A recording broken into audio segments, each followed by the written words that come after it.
Dièse chapitre 1, une rencontre sous la pluie battante s'abattait sur les rues pavées de Chambéry, transformant les Alpes françaises en un tableau impressionniste aux teintes grises et bleues. Madame Colette Duval, une femme d'une soixantaine d'années au regard doux et aux cheveux argentés, serrait contre elle son vieux parapluie noir et un sac contenant une baguette encore chaude. Ses pas résonnaient sur les pavés mouillés, créant une mélodie familière qui accompagnait sa routine quotidienne.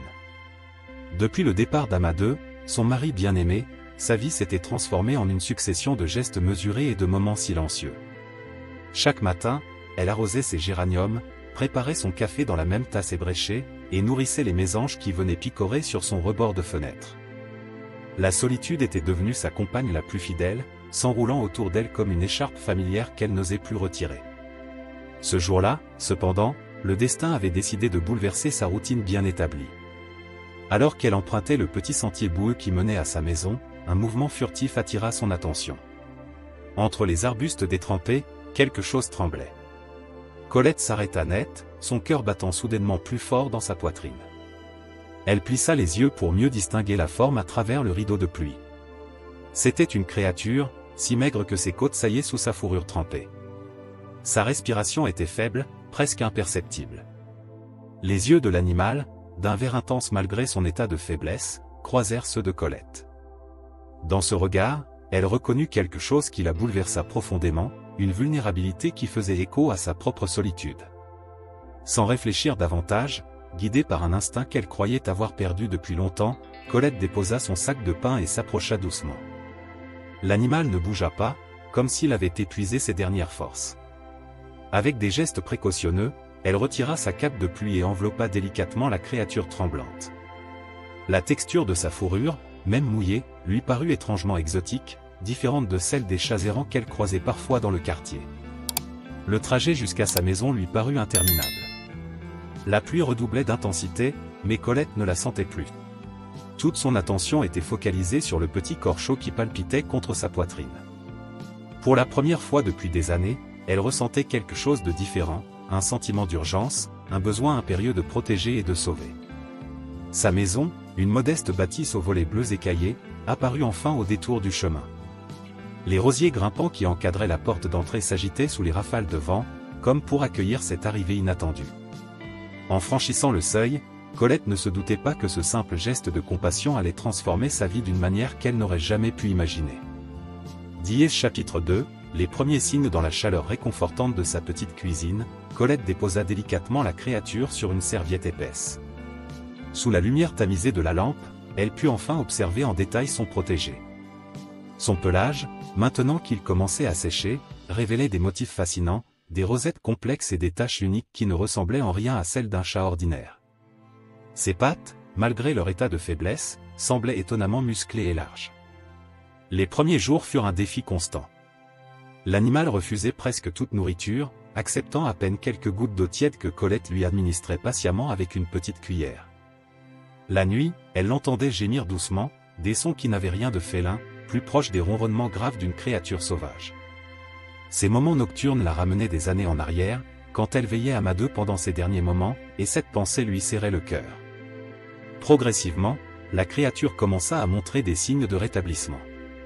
Ses yeux, d'un vert intense strié d'or, suivaient chaque mouvement de Colette avec une intelligence déconcertante. Un matin, alors qu'elle préparait son café, elle surprit l'animal en train d'observer attentivement les oiseaux par la fenêtre. Sa posture était différente de celle d'un chat ordinaire, plus basse, plus calculée, comme un prédateur expérimenté évaluant sa proie. Madame Duval commença à noter d'autres comportements inhabituels. L'animal ne miaulait jamais, à la place, il émettait parfois de petits grognements sourds, particulièrement la nuit. Sa façon de se déplacer était également singulière, il se mouvait avec une grâce féline extraordinaire, mais ses bonds étaient plus puissants, plus précis que ceux d'un chat domestique. Une fois, elle le vit sauter du sol jusqu'au rebord de la fenêtre de la cuisine, une hauteur considérable, sans le moindre effort apparent. Un incident particulier marqua un tournant dans leur relation. Un après-midi, alors que Colette arrosait ses plantes dans le jardin, un grand chien du voisinage s'approcha de la clôture en aboyant furieusement. Avant qu'elle ne puisse réagir, son protégé bondit à ses côtés, adoptant une posture défensive qui n'avait rien de domestique. Le grondement qui sortit de sa gorge était si puissant, si primaire, que le chien recula instantanément, la queue entre les jambes. Cette démonstration de force et de protection troubla profondément Colette. Elle commença à remarquer d'autres détails, la taille des empreintes que l'animal laissait sur le sol humide du jardin, la puissance de ses mâchoires lorsqu'il mangeait, la façon dont il pouvait rester immobile pendant des heures, observant la forêt avec une concentration intense. Les voisins, habitués à voir Madame Duval seule dans son jardin, commencèrent à poser des questions sur les bruits étranges qu'ils entendaient la nuit. Colette évitait leurs regards inquisiteurs, prétextant avoir adopté un chat ordinaire. Mais au fond d'elle-même, les doutes grandissaient. Le soir, assise dans son fauteuil avec un livre, elle observait la créature qui somnolait près du feu. Dans la lumière dansante des flammes, ses taches semblaient former des motifs complexes, comme un message codé qu'elle n'arrivait pas encore à déchiffrer.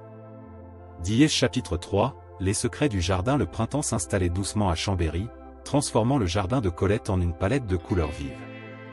Les roses grimpantes s'épanouissaient, et les premières framboises commençaient à rougir sur leurs tiges. Mais cette année, le réveil de la nature s'accompagnait d'événements mystérieux qui perturbaient la tranquillité habituelle du quartier. Un matin, Madame Duval découvrit son potager dans un état inhabituel. Les plants de tomates qu'elle cultivait avec tant de soin étaient intacts, mais le sol autour portait des traces étranges, des empreintes profondes et des marques qui suggéraient une activité nocturne intense. Plus troublant encore, elle remarqua que plusieurs petits animaux qui visitaient habituellement son jardin, lapins, écureuils, semblaient avoir déserté les lieux. La créature, maintenant complètement rétablie, manifestait un comportement de plus en plus complexe. Elle passait de longues heures perchée sur le vieux pommier, observant les alentours avec une vigilance qui dépassait la simple curiosité féline. Parfois, Colette la surprenait en train de patrouiller le périmètre du jardin, marquant son territoire d'une façon qui lui rappelait les documentaires sur les grands félins qu'elle regardait parfois à la télévision. Un après-midi particulièrement ensoleillé, alors que Colette prenait son thé sur la terrasse, Madame Lefebvre, sa voisine la plus proche, vint lui rendre visite. La conversation, d'abord banale, prit rapidement un tour plus sérieux. « Colette, ma chère, commença Madame Lefebvre en baissant la voix, avez-vous entendu parler des disparitions mystérieuses dans le quartier? Tous les chats du voisinage semblent avoir déserté leur jardin. Et hier soir, j'ai entendu des bruits étranges, comme des grognements. » Colette sentit son cœur s'accélérer. Elle savait exactement d'où venaient ces bruits, mais comment l'expliquer? Comment faire comprendre que la créature qu'elle hébergeait, bien que différente, n'était pas dangereuse? Du moins, elle voulait le croire. Ce même soir, un incident vint bouleverser ses certitudes. Alors qu'elle s'apprêtait à fermer les volets, elle aperçut son protégé dans le jardin, illuminé par la pleine lune. La créature se déplaçait avec une agilité surréelle, ses muscles puissants roulant sous son pelage tacheté. Soudain, elle bondit par-dessus la clôture d'un seul mouvement fluide, une prouesse impossible pour un chat ordinaire. Colette passa une nuit agitée, tourmentée par des questions sans réponse. Le lendemain matin, elle trouva la créature paisiblement endormie dans son panier, comme si rien ne s'était passé. Mais près de sa gamelle d'eau, elle remarqua quelque chose qui la fit frissonner, des traces de boue mêlées à des brindilles de la forêt voisine. La situation devint encore plus complexe lorsque le petit-fils des voisins, fasciné par les histoires de « grandes bêtes » qui circulaient dans le quartier, commença à rôder autour de la maison de Colette avec son appareil photo. L'animal réagissait à ces intrusions avec une nervosité croissante, et Madame Duval craignait qu'un jour, l'inévitable ne se produise, que quelqu'un découvre la vérité sur son mystérieux pensionnaire. Dièse chapitre 4, la vérité dévoilée. La bibliothèque municipale de Chambéry était devenue le refuge de Colette pendant ses après-midi libres. Assise dans un coin tranquille, entourée de livres sur les félins sauvages, elle cherchait désespérément des réponses. Les pages défilaient sous ses doigts tremblants, jaguar, léopard, ocelot. Chaque image, chaque description faisait battre son cœur plus fort. Ce fut lors d'une de ces séances de recherche qu'elle tomba sur un article qui changea tout. La photo en couleur d'une jaguatirica, ou ocelot comme on l'appelait en français, lui coupa le souffle. Les similitudes étaient frappantes, les mêmes rosettes complexes sur le pelage, la même posture féline mais puissante, les mêmes yeux d'un vert intense. La réalité la frappa de plein fouet, elle avait recueilli un félin sauvage, une espèce qui n'aurait jamais dû se trouver dans les Alpes françaises. De retour chez elle, Colette observa son protégé avec un regard nouveau. La créature était allongée près de la fenêtre, sa queue s'agitant doucement tandis qu'elle suivait du regard le vol des oiseaux. Comment n'avait-elle pas compris plus tôt? Les signes étaient là depuis le début, sa force extraordinaire, ses comportements de chasse, son intelligence remarquable. Cette révélation s'accompagna d'une série de souvenirs qui prirent soudain un sens nouveau. Les fois où elle l'avait vu ouvrir les portes avec ses pattes, comprendre des commandes complexes, ou encore cette façon qu'il avait de sembler anticiper ses besoins. Ce n'était pas un simple chat, mais un prédateur sophistiqué, doté d'une intelligence qui dépassait tout ce qu'elle avait pu imaginer. Un soir, alors que l'orage grondait au dehors, Colette eut une conversation silencieuse avec son compagnon félin. Assise dans son fauteuil préféré, elle le regarda droit dans les yeux. « Je sais ce que tu es maintenant, » murmura-t-elle. L'animal soutint son regard avec une intensité troublante, comme s'il comprenait parfaitement la portée de ce moment. La situation devint plus complexe lorsque M. Laurent, le vétérinaire local, passa faire une visite de routine. Colette avait toujours évité de lui montrer directement l'animal, prétextant qu'il était trop craintif. Mais ce jour-là, alors qu'il traversait le jardin, il aperçut la créature à travers la fenêtre du salon. Son expression passa de la surprise à l'inquiétude. « Madame Duval, dit-il avec précaution, ce que vous hébergez n'est pas un chat ordinaire. C'est un félin sauvage, probablement échappé d'un trafic d'animaux exotiques. Sa présence ici représente un danger, non seulement pour vous mais aussi pour lui. » Les paroles du vétérinaire résonnèrent longtemps dans l'esprit de Colette. Cette nuit-là, elle ne trouva pas le sommeil. La pluie battait contre les vitres tandis qu'elle réfléchissait à sa situation. L'animal s'était blotti contre elle, son ronronnement profond vibrant dans le silence de la maison. Comment pouvait-elle le considérer comme un danger alors qu'il lui avait apporté tant de réconfort, tant de joie? Pourtant, les mots du vétérinaire avaient touché une corde sensible. Elle savait, au fond d'elle-même, que garder un animal sauvage captif n'était pas la solution. Même si sa maison était devenue un refuge, ce n'était pas là sa véritable place. La nature l'avait doté de capacités extraordinaires, d'instincts puissants qui ne pourraient jamais s'épanouir pleinement entre quatre murs. Diès chapitre 5, le prix de l'amour. Le printemps cédait doucement sa place à l'été, et avec les journées plus longues vinrent de nouveaux défis. La créature, maintenant pleinement rétablie, manifestait une énergie débordante qui devenait de plus en plus difficile à contenir. Les voisins commençaient à remarquer des changements dans le comportement de leurs animaux domestiques, les chiens refusaient de s'approcher de la clôture de Madame Duval, et même les chats du quartier faisaient de grands détours pour éviter sa propriété. Un incident particulier vint bouleverser la fragile routine que Colette avait établie. Par une chaude après-midi de juin, alors que les enfants du voisinage jouaient dans la rue, le petit Thomas, fasciné par les rumeurs qui circulaient sur la « bête mystérieuse » de Madame Duval, s'aventura près de sa clôture. Armé de son téléphone portable, il espérait capturer une photo de la créature dont tout le monde parlait. L'Oslo, alerté par cette présence inhabituelle, réagit instinctivement. D'un bond puissant, il se précipita vers la fenêtre, produisant un grondement sourd qui figea le garçon sur place. Dans sa panique, Thomas trébucha et tomba en arrière, lâchant son téléphone qui se brisa sur le pavé. Les cris attirèrent l'attention des autres enfants et de leurs parents. Colette, qui jardinait à l'arrière de la maison, accourut immédiatement. Elle trouva un attroupement devant chez elle, les parents exigeant des explications sur la « bête dangereuse » qu'elle hébergeait. Le visage de Madame Lefebvre, d'ordinaire si amical, était déformé par l'inquiétude et la colère. « Colette, vous ne pouvez pas continuer comme ça, » déclara-t-elle fermement. « Cet animal n'est pas un chat ordinaire. Il représente un danger pour nos enfants.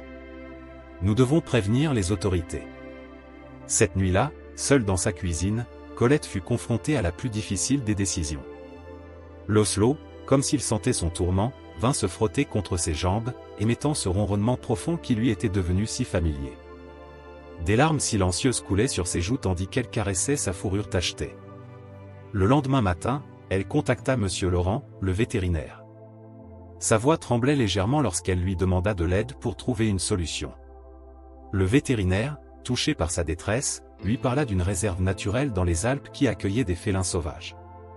Un endroit où son compagnon pourrait vivre en sécurité, loin des dangers de la captivité et des préjugés humains. « C'est la meilleure chose à faire, Madame Duval, » expliqua-t-il doucement. « Ces animaux ne sont pas faits pour vivre parmi nous. Ils ont besoin d'espace, de liberté. En le gardant ici, vous le privez de sa véritable nature. » Les mots du vétérinaire résonnèrent profondément en elle. Cette nuit-là, assise dans son fauteuil avec un album photo ouvert sur ses genoux, Colette repensa à Amadou. son mari lui avait appris que l'amour véritable signifiait parfois devoir laisser partir ceux qu'on aime. En regardant l'Oslo endormi près de la cheminée, elle comprit que le moment était venu de faire preuve du même courage. Dies chapitre 6, la liberté de l'amour. L'aube se levait à peine sur les Alpes lorsque Colette commença ses préparatifs. La réserve naturelle se trouvait à 2 heures de route de Chambéry, nichée au cœur des montagnes. Dans la cuisine, elle prépara une dernière fois la gamelle de son compagnon félin, ses mains tremblant légèrement tandis qu'elle versait les croquettes dans le bol en céramique. L'Oslo, comme s'il pressentait l'importance de ce jour, se montrait particulièrement affectueux. Il suivait chaque mouvement de Colette, ses yeux verts ne la quittant pas un instant. Lorsque Monsieur Laurent arriva avec sa camionnette spécialement aménagée, l'animal ne manifesta aucune résistance pour entrer dans la cage de transport. Il se contenta de regarder Colette avec une intensité qui lui noua la gorge. Le trajet vers la réserve se déroula dans un silence pesant, uniquement ponctué par le ronronnement du moteur et les bruits occasionnels de l'Oslo. Colette, assise à l'arrière près de la cage, laissait ses doigts effleurer doucement le pelage tacheté à travers les barreaux. Elle se remémorait chaque moment partagé, les soirées paisibles près du feu, les promenades dans le jardin, la façon dont il l'avait aidée à surmonter sa solitude. La réserve était un endroit magnifique, vallonné et sauvage, bordé de forêts denses et de prairies verdoyantes. Les responsables les accueillirent avec professionnalisme et compassion. Ils expliquèrent à Colette le processus de réintroduction. L'Oslo passerait d'abord quelques semaines dans un enclos d'adaptation avant d'être progressivement relâché dans la zone protégée. Le moment des adieux arriva trop vite. Dans l'enclos d'adaptation, l'Oslo fit quelques pas hésitants avant de se retourner vers Colette. Leurs regards se croisèrent une dernière fois, et dans ses yeux verts, elle vit quelque chose qui ressemblait à de la gratitude. Sans un son, l'animal s'éloigna vers les buissons, sa démarche retrouvant instantanément sa grâce sauvage naturelle. Sur le chemin du retour, Colette resta silencieuse, les yeux fixés sur le paysage qui défilait. Elle pensait à Amadeu, à ce qu'il aurait dit de toute cette aventure. Un léger sourire se dessina sur ses lèvres en imaginant sa réaction.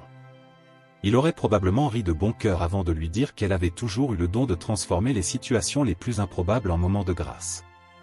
Les semaines suivantes furent difficiles, mais différentes de la solitude qu'elle avait connue avant.